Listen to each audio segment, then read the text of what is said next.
انا متاكد باللي عندك شي مشكل اللي مزير عليك حياتك، عندك شي مشكل اللي يدير لك صداع في حياتك. انا متاكد بلي هذا المشكل واخد واحد الاهميه اللي كبيره بزاف.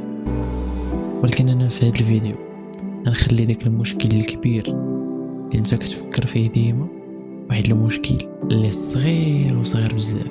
الوغ تبع معايا الفيديو. اول حاجه اللي خصنا نتفقوا عليها واللي بها غنبداو الفيديو هو اننا حنا كاينين الدنيا. حنا راه ما كاينينش في الجنه، حنا كاينين في الدنيا.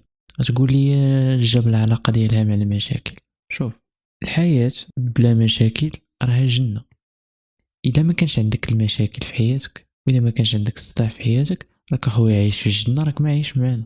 ها باش نكونوا متفقين. واذا كانوا عندك المشاكل راه اصلا بالمشاكل وبالمصائب وبالمحن الله كيختبرنا وكيشوف الايمان ديالنا وكيشوف كلشي.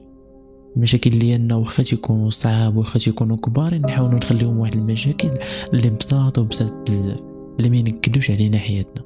ومن المشاكل راه غيكونوا يعني لا بالك بان هذا راه اخر مشكل عندك، عرف بلي راه جايين مشاكل اخرين قدام ونتمنوا ان يكون الخير اللي جاي لقدام. ولكن اللي بغيتك تعرف هو ان المشاكل راه ما كيحبسوش. مالك اخويا انت تضيع صحتك، انت منكد حياتك على واحد المشكل اللي غدوز واحد الوقيته غيبان لك بلي كنت كترون، يبان لك بلي داكشي اللي كنت عاطيه، داك القيمه اللي عاطيها لك المشكل غتبان لك بلي لا شيء. علاش انت غتنكد حياتك دابا وانت متاكد بلي في المستقبل غتولي تضحك على راسك وتقول انا والله حتى كنت معصب على ديك الحاجه ويلي شحال كنت مصدي. عرف هذا الشيء دابا كيفاش انا المشكل ديالي عندي واحد المشكل اللي كبير واللي هو صراحه ماشي كبير، حنا اللي كنكبروه.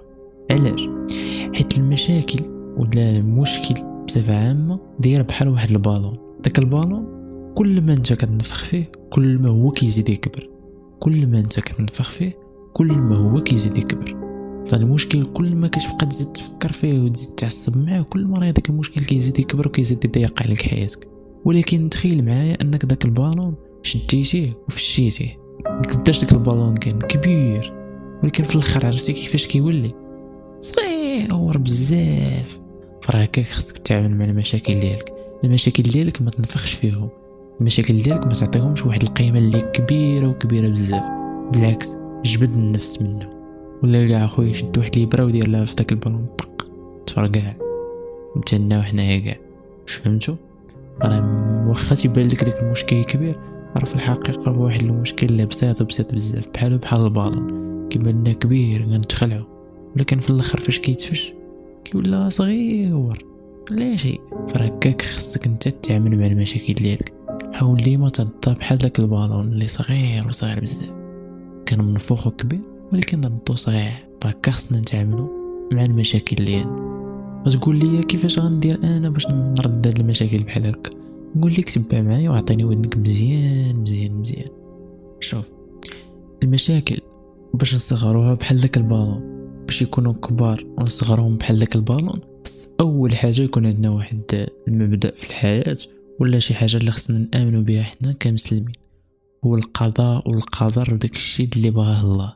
فعرف ان اي مشكل واجهك تعلم تقول الحمد لله على القضاء ديالو على القدر ديالو وتحمد الله. حيت والله فاش كتجيك شي مشكل وكتحمد الله وتقول الحمد لله يا ربي على هذا المشكل، فرق قسما بالله ما كيدوز واحد الوقت كيكون داك المشكل صافي.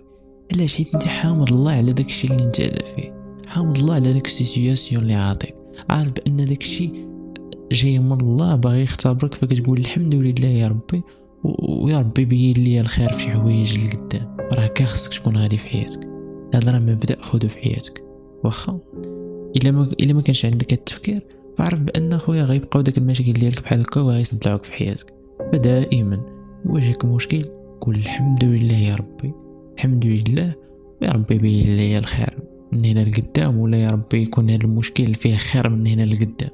صراحه شحال ديال المشاكل كيبانوا لنا انهم ما فيهم حتى خير، كيبان لنا مشاكل اللي ما فيهم حتى شي حاجه، ولكن من هنا لقدام كتلقى باللي راه داك المشكل راه كان كتقول يا ربي انني نرجع للور ونحمدك يا ربي على داك المشكل. انا نعطيك مثال بسيط.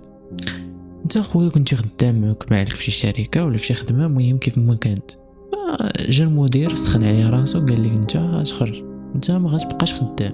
هنايا تو سامبلومون تسخط يطلع لك الدم فكيفاش انا نخلص الكرا، كيفاش نخلص مصروفي، كيفاش كذا كيفاش كذا كيفاش كذا.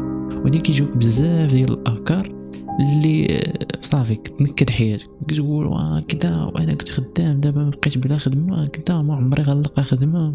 ثم كدوش واحد السيمان كتلقى واحد الخدمه اللي جديده، واحد الخدمه اللي حسن من ديك الخدمه بكثير وكثير، وربما كنتي باقي في ديك الخدمه ما عمرك غتجي لهاد الخدمه هذه اللي جديده واللي مزيانه. يقدر يكون الصالير فيها طالع، يقدر يكون المدير ديالها زوين، يقدر يكون الخدمه فيها مرتاحه، يعني ديك الخدمه كنتي كضرب فيها تماره هذه ما غتضربش تماره وفي نفس الوقت عندك نفس الصالير. تقدر تكون قريبه ليك من الدار ما غتحتاج ترونسبور باش تنقل.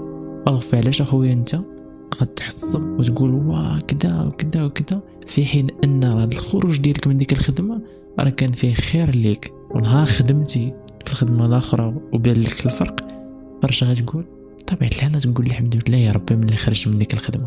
الوغ انت عادي الله قبيله كنتي كتقول بلي طفو انا خرجت من الخدمه وانا معصب ولكن شتي دغيا كيفاش تقلبت الايه. فراه هكا خص يكون عندنا واحد الفكره بحال هكا ان اي حاجه طرات راه فيها واحد الخير لينا، سواء حاجه مزيانه سواء حاجه خايبه. وديك الحاجه خايبه راه غير حنا كتبان لينا خايبه، ولكن من هنا لقدام غتقول بلي راه كان مزيان ان طرا ليا، واخا تقلقت في ديك اللحظه وكذا، ولكن راه الحمد لله. علاش؟ حيت حنا البشر عندنا واحد الرؤيه اللي كنشوفوها من هنا لقدام، راه ما كنشوفوش من هنا سنوات، راه ما كنشوفوش من هنا بزاف ديال الوقت. ولكن الله عز وجل هو راه كيشوف المدى البعيد، راه كيشوف لك حياتك من هنا لقدام. علاش؟ انت كتشوفها من هنا لغدا، ولكن هو راه كيشوف لك من هنا سنوات في حياتك. فدائما سير في هذا المبدا. المشاكل ديالك بحال واحد البالون، خويا شد داك البالون فرقع ولا كاع في الشوق داك البالون يولي صغير. كيفاش اخويا غنفش انا هاد البالون؟ اول حاجه انني نحمد الله على اي حاجه طرات ليا، حيت عارف باللي راه غيكون فيها خير ليك، هذه كون متاكد منها. ثاني حاجه رضا بداكشي اللي قسم لك الله، نقول الحمد لله يا رب. والله الخوت طولت عليكم شويه في هذا الفيديو، تهلاو نتلاقاو في فيديو جديد.